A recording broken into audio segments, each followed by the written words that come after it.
Hola, ¿cómo están? Buenos días, buenas tardes o buenas noches, no sé.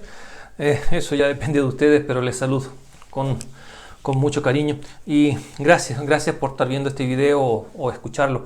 El día de hoy he querido hacer un mensaje especial por esta fecha de fin de año, pero les dejo la presentación primero.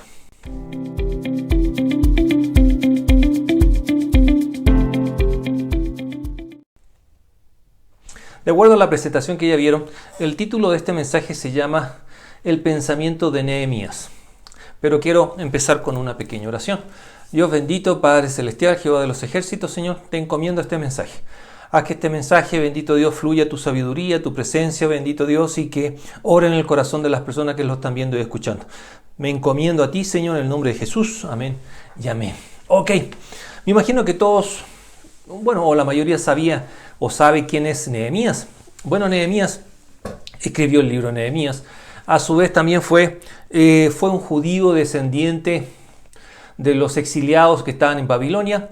Vivió en la ciudad de Susa, más o menos alrededor del siglo V antes de Cristo, y era hijo de Acalías, ¿sí? Que se encuentra justamente en el libro de Nehemías, y a su vez también era el copero del rey, el famoso rey Artajerjes II. Sí. Ahora, ¿cómo se desarrolla la historia? El libro de Nehemías está desarrollado de forma que es una exposición, o sea, está hablando en primera persona el autor del libro, o sea, Nehemías. Por ende, él está narrando los hechos que le acontecieron. Y es así como en Nehemías 1, en momentos en que estaba justamente sirviéndole al rey, en su trabajo, llega su hermano Ananías y justamente Nehemías le pregunta, ¿cómo está el pueblo de Israel que se quedó, que no fue exiliado a Babilonia, cómo está en Jerusalén? Y Ananías le responde que está en una situación muy calamitosa, muy mal, y que incluso las murallas de los muros de Jerusalén habían sido destruidos, estaban en ruinas, y además que las puertas también de Jerusalén habían sido destruidas porque a través del fuego, habían sido quemadas. ¿Qué pasó con Nehemías en ese momento? Bueno, tal vez no se esperaba esta noticia y cayó en una profunda tristeza. ¿Sí? Y lo que provocó que justamente empezara un proceso de duelo y también empezara justamente un periodo de oración y de ayuno. Ahora, ¿qué es lo interesante de toda historia de Ananías? De Nehemías, perdón. Es que la historia continúa, ¿no? Y se hace, podríamos decir, media peligrosa o media interesante la historia de Nehemías, porque él, estuvo orando, haciendo ayuno, y en un momento determinado, al estar sirviéndole al rey, el rey se da cuenta de su tristeza y le dice, tú estás triste, veo que no estás enfermo, por ende tu actitud, tu semblante se debe a una angustia, a una tristeza que estás viviendo. Y Nehemías se le cuenta que claro que se justifica su tristeza porque en la ciudad donde están sepultados sus ancestros está en ruinas, y también las murallas de los muros y las puertas de Jerusalén también están destruidas. Por ende, ahí escuchando esto, el rey Artajerjes le dice, le concede ¿y cómo puedo ayudarte? Y ahí justamente Nehemías le dice, déjame ir a la región de Judá para poder reconstruir las murallas, y adicionalmente dame una carta, un salvoconducto, para que en el viaje hasta Jerusalén no tenga seguridad, no sea atacado con algún pueblo enemigo, o bien que no fuera asaltado, que sea protegido por los gobernadores de ese sector, que lo protejan. Y adicionalmente también le pide que le dé otra carta para que vaya dirigida a Asaf, que era justamente el que estaba a cargo de los bosques de Artajerjes, para que a través de esta madera él pueda reconstruir las murallas de Jerusalén. Esta es la historia en resumen, ¿no? Esta historia la vamos a ir analizando paso a paso, ¿sí? Porque es interesante desde el punto de vista de lo que está experimentando Nehemías. Por eso el título es el pensamiento de Nehemías. Ahora, Nehemías, le dan el salvoconducto, se va de Susa y llega a Jerusalén más o menos en el 445 a.C. ¿Sí? Ahora, las murallas de Jerusalén no es primera vez que alguien quiere reconstruirlas. Han habido varios intentos anteriores, pero no han tenido éxito. Ahora, aquí hay algo interesante, ¿sí? del momento en que a Nehemías se le indica lo que había sucedido con el pueblo de Israel en Jerusalén, entra en un proceso de duelo, de ayuno y de oración. ¿Sí? Me imagino que suplicando a Dios para que le conceda un favor, le conceda una bendición para conseguir un deseo que él tenía en su corazón, que era justamente reconstruir las murallas de Jerusalén. Ahora, a este respecto, en Eclesiastés 3, del 1 al 13, dice lo siguiente. Hay una temporada para todo, un tiempo para cada actividad bajo el cielo, un tiempo para nacer y un tiempo para morir, un tiempo para sembrar y un tiempo para cosechar, un tiempo para matar y un tiempo para sanar, un tiempo para derribar y un tiempo para construir, un tiempo para llorar y un tiempo para reír, un tiempo para entristecerse y un tiempo para bailar, un tiempo para esparcir piedras y un tiempo para juntar piedras, un tiempo para abrazarse y un tiempo para apartarse, un tiempo para buscar y un tiempo para dejar de buscar, un tiempo para guardar y un tiempo para botar, un tiempo para rasgar y un tiempo para remendar, un tiempo para callar y un tiempo para hablar, un tiempo para amar y un tiempo para odiar, un tiempo para la guerra y un tiempo para la paz. ¿Qué es lo que en verdad gana la gente a cambio de tanto trabajo? He visto la carga que Dios puso sobre nuestros hombros. Sin embargo, Dios lo hizo todo hermoso para el momento apropiado. Él sembró la eternidad en el corazón humano, pero aún así el ser humano no puede comprender todo el alcance de lo que Dios ha hecho desde el principio hasta el fin. Así que llegué a la conclusión de que no hay nada mejor que alegrarse y disfrutar de la vida mientras podamos. Además, la gente debería comer, beber y aprovechar el fruto de su trabajo porque son regalos de Dios. Bueno, qué lindo, ¿no? Hay un tiempo para construir, un tiempo para destruir. Bueno, en este caso, ¿por qué le estoy leyendo este versículo? Porque para Nehemías, él tenía en su corazón la idea de reconstruir las murallas de Jerusalén. Y sabía que había un proceso, había un momento para todo. Por ende, el momento que él estaba tocando, como les dije en un comienzo, era de duelo, oración, ¿sí? Y de ayuno. Él sabía que su momento en ese instante, cuando él recibió la noticia, era de orar y de ayunar. Ese era el momento. No era un momento de desesperarse y huir para lograr la construcción de las murallas. No, era un momento de orar y ayunar. Ahora, Nehemías, en su proceso mental, si podemos llamarlo así, pasó por diferentes etapas. Como le dije en un comienzo, la primera etapa era de esperar. De esperar. ¿Esperando cómo? Bueno, entró en un proceso de duelo por la tristeza que él sintió y entró en una etapa de oración y de ayuno. ¿Cuánto dura esto? No se sabe. No se sabe, pero lo que sí sabemos es a quién le está orando y por qué estoy haciendo el ayuno. ¿Por qué? Porque deseo, tengo la intención, tengo un proyecto que es reconstruir la muralla de Jerusalén. Ahora, aquí sucede algo muy interesante. ¿Sí? Según Nehemías 1:1, dice, estas son las memorias de Nehemías, hijo de Acalías, preocupación de Nehemías por Jerusalén. A finales del otoño, en el mes de Quisleu, del año 20 del reinado del rey Artajerjes, me encontraba en la fortaleza de Susa. En ese momento fue cuando Nehemías, a través de la boca de su hermano Ananías, se entera de la destrucción de las murallas de Jerusalén. Pero aquí hay una pista, dice en el mes de Quisleu. El mes de Quisleu, según el calendario hebreo, corresponde justamente, o Kislev, corresponde a los meses de noviembre o diciembre. Por ende, este proceso de esperar, de aguardar, ¿sí? De oración, de ayuno, comenzó en el mes de noviembre o diciembre del año 20 de gobernar Artajerjes. ¿Estamos claros? Ahora, ¿cuándo termina este proceso? Esto está en Nehemías 2:1 y dice, a comienzo de la siguiente primavera, en el mes de Nisan, durante el año 20 del reinado de Artajerjes, le sirvió el vino al rey y como nunca antes había estado triste en su presencia. Y ahí fue cuando el rey Artajerjes le dice, bueno, ¿cómo puedo ayudarte? ¿Sí? Por ende hay un periodo de tiempo que podemos distinguir, que va desde cuándo. Ya comenzó en Quisleu o Kislev, que es noviembre o diciembre, y cuando terminó, dice en el mes de Nisan. El mes de Nisan corresponde a marzo o abril del mismo año 20 de que está gobernando el rey. Por ende, han transcurrido más o menos de 4 a 5 meses desde que empezó su oración y ayuno hasta cuando el Señor le oyó, por así decirlo, ¿no?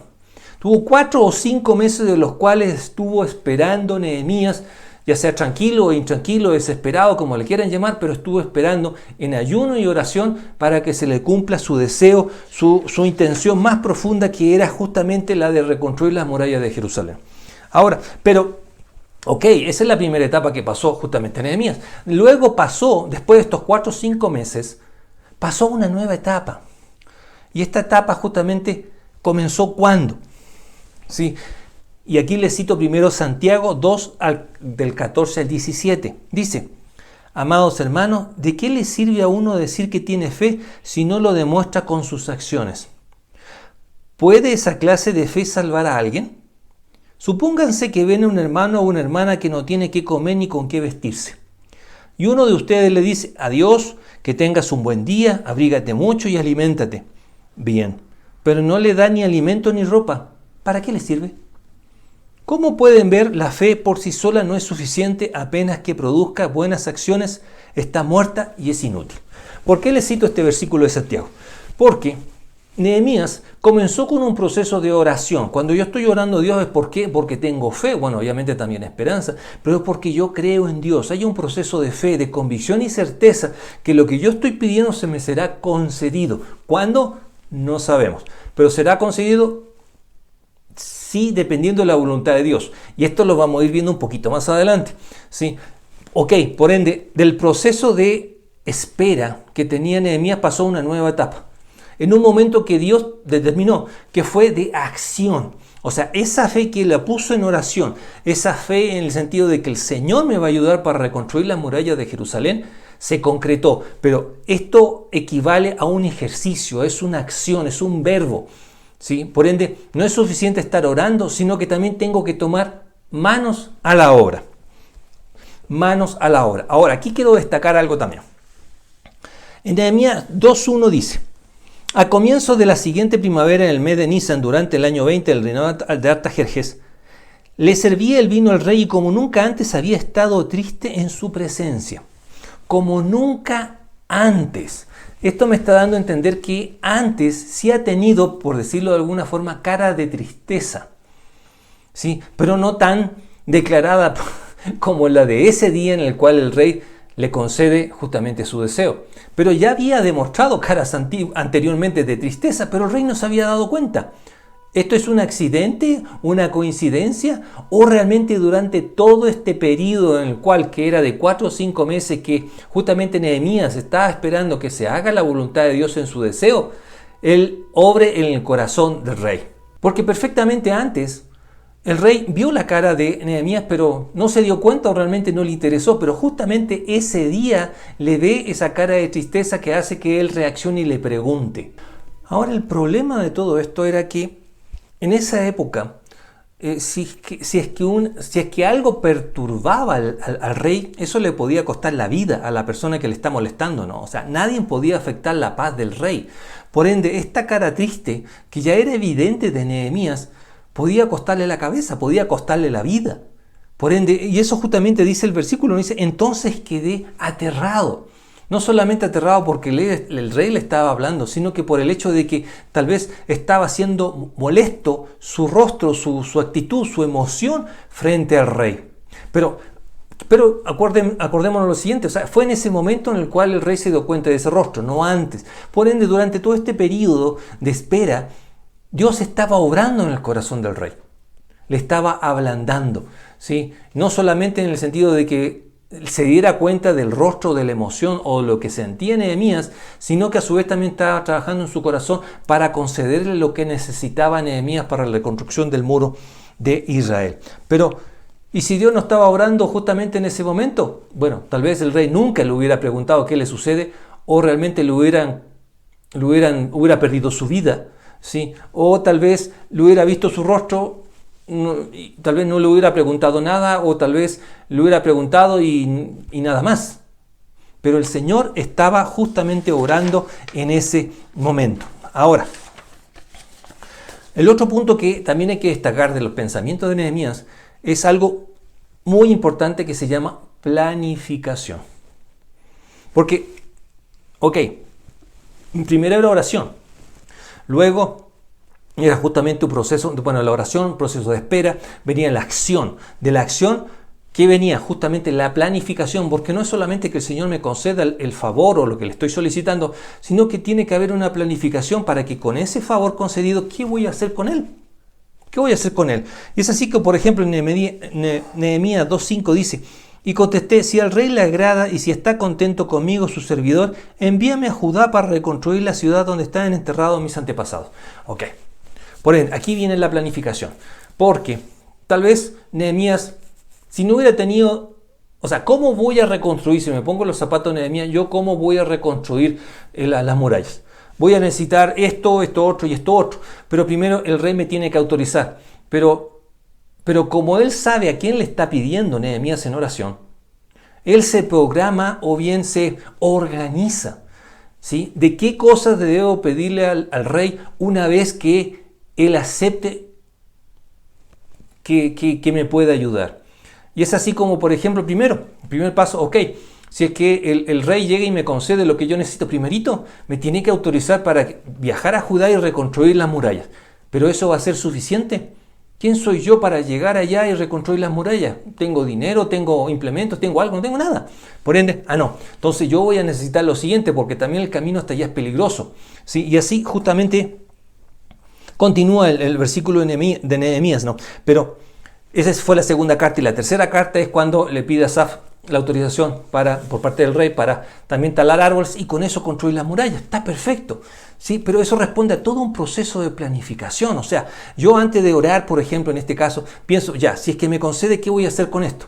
Porque no es que llegó y el rey le dijo, ¿en qué puedo ayudarte? Y Nehemías se cruzó de brazos y le dijo, no, en nada, señor, no, ¿en qué me puede ayudar usted? No. Él tenía todo pensado con detalle de lo que tenía que hacer para cumplir su sueño o su deseo en el tiempo del Señor. Ahora, acá hay algo interesante, ¿no? Porque bueno, oró, ¿no? Oró primero. Aquí en Nehemías 2:6 dice: el rey con la reina sentada a su lado preguntó: ¿cuánto tiempo estarás fuera? ¿Cuándo piensas regresar? Después de decirle cuánto tiempo estaría ausente, el rey accedió a mi petición. Esto es, aquí, bueno, es un punto más para poder demostrar la planificación que tenía Nehemías.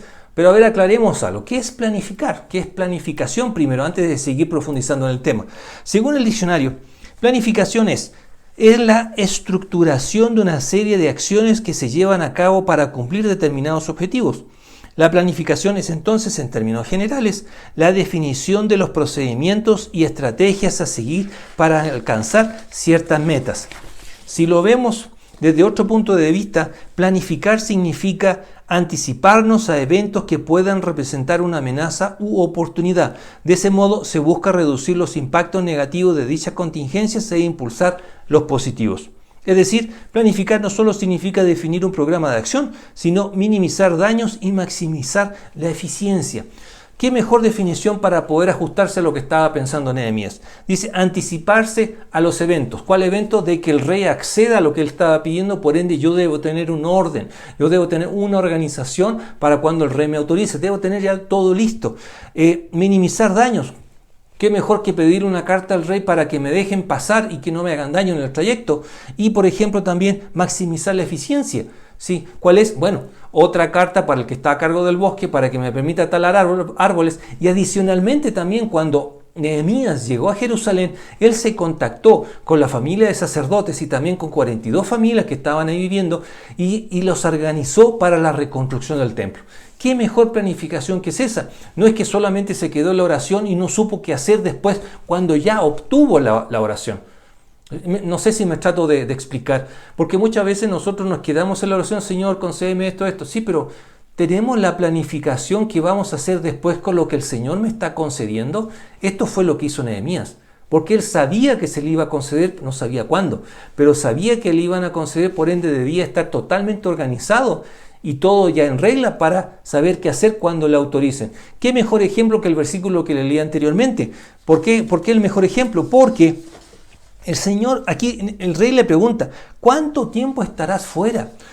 Ahora, el Señor le iba a conceder, sí, pero aquí dejó una condición. Ok, le puedo haber dicho, ok, Nehemías, te voy a conceder que reconstruyas las murallas, sí, pero hay algo que solamente va a depender de ti. Y fue justamente la pregunta que le hizo el rey. ¿Cuánto tiempo estarás fuera? El cuánto tiempo estarás fuera es que cuánto tiempo me voy a demorar en construir las murallas. Por ende, si alguien te pregunta de la noche a la mañana eso, no tienes idea, porque tienes que ver cuánta gente vas a contar, con cuánto material y cuánta es la extensión del muro, etcétera, etcétera. No es algo que puedas llegar y decir al azar. ¿Sí? Y justamente el rey después le pregunta, ¿cuándo piensas regresar? Le está diciendo, dame un plazo. Ahora, si Nehemías hubiera dado un plazo excesivo, el rey no hubiera concedido ninguna autorización y ahí se hubiera quedado, aun cuando Dios ya dijo, ok, reconstruye las murallas. Pero el Señor le dio justamente, le demostró que no solamente es con oración, sino que también con planificación. Ok, yo te escucho, pero tú debes justamente darme un plan de acción para ver qué vas a hacer tú con este favor, con esta bendición que te estoy dando. Hay una especie de condición. Sí, y eso es lo interesante. Ahora, muchas veces nosotros nos quedamos solamente con la oración, Señor, sáname, sí, claro, pero no vamos al médico, no hacemos exámenes, o etcétera, etcétera, etcétera. Por ende, es importante el tiempo de espera, pero después del tiempo de espera, cuando Dios lo determina, hay una acción, hay un verbo, hay que hacer algo, hay que ejercitarse, hay que actuar. ¿Sí? Y después de esa actuación, o dentro de la actuación, viene con una planificación. Porque si voy a actuar, ¿hacia dónde voy a ir si no he planificado con anterioridad? Por ende, si no he planificado con anterioridad, tal vez no he creído que el Señor me lo va a conceder. Y como cuarto, y que nunca faltó en el caso de Nehemías, fue el agradecimiento. Y eso lo encontramos en Nehemías 2:8. ¿Sí? Y dice, entonces el rey me concedió estas peticiones porque la bondadosa mano de Dios estaba sobre mí. Siempre reconociendo que no fue por labor de él, sino que fue por la mano de Dios que estaba sobre él. Ahora, con esto ya termino. Como conclusión, les voy a indicar 2 versículos. Segunda de Pedro 3:8 que dice, sin embargo, queridos amigos, hay algo que no deben olvidar. Para el Señor un día es como 1000 años y 1000 años son como un día. A su vez en Josué 10:2-13 dice, el día que el Señor les dio a los israelitas la victoria sobre los amorreos, Josué oró al Señor delante de todo el pueblo de Israel y dijo, que el sol se detenga sobre Gabaón y la luna sobre el valle de Ajalón. Entonces el sol se detuvo y la luna se quedó en un sitio hasta que la nación de Israel terminó de derrotar a sus enemigos. ¿Acaso no está registrado ese suceso en el libro de Jacer? El sol se detuvo en medio del cielo y no se ocultó como en un día normal. Que es exactamente lo que le pasó a Nehemías. Oraron, sí, pero no es que los ejércitos de Josué no estaban preparados para combate, sí lo estaban. Por ende había una planificación para poder solicitar eso en oración. Les entrego este mensaje. Estamos terminando este año. Y realmente el mensaje, lo que les quiero transmitir es que muchas veces nosotros tenemos planes, tenemos deseos para este año y no se han cumplido. Y no sabemos cuándo se cumplan, ¿sí? Pero eso no es lo importante. Lo importante es que nosotros oremos en propiedad y al momento de orar, si somos hijos de Dios, sabemos que en algún momento se nos concederán esos deseos, de acuerdo al tiempo de Dios, pero nosotros debemos planificar, debemos tener nuestro plan ya de acción, ya teniendo teniendo en nuestro bolsillo esa autorización por parte de Dios que se dé. No importa que termine este año sin cumplir nuestros deseos. El tiempo del Señor es diferente. Su forma de actuar es diferente. Él puede detener el tiempo si es que lo desea, pero el mensaje es que no importa que termine este año. Lo importante es que Dios sigue existiendo, es el mismo ayer, hoy y siempre. Y lo que debemos tener fe únicamente en que Dios está con nosotros y que nosotros estemos con Él. Les quiero desear un feliz año. Que Dios les bendiga. Les doy gracias a ustedes, les doy gracias a Dios por poner en sus corazones que escuchen estos mensajes, que los hago con mucho cariño y espero que les sea de mucho provecho. Dios les bendiga y hasta el próximo año. Chao.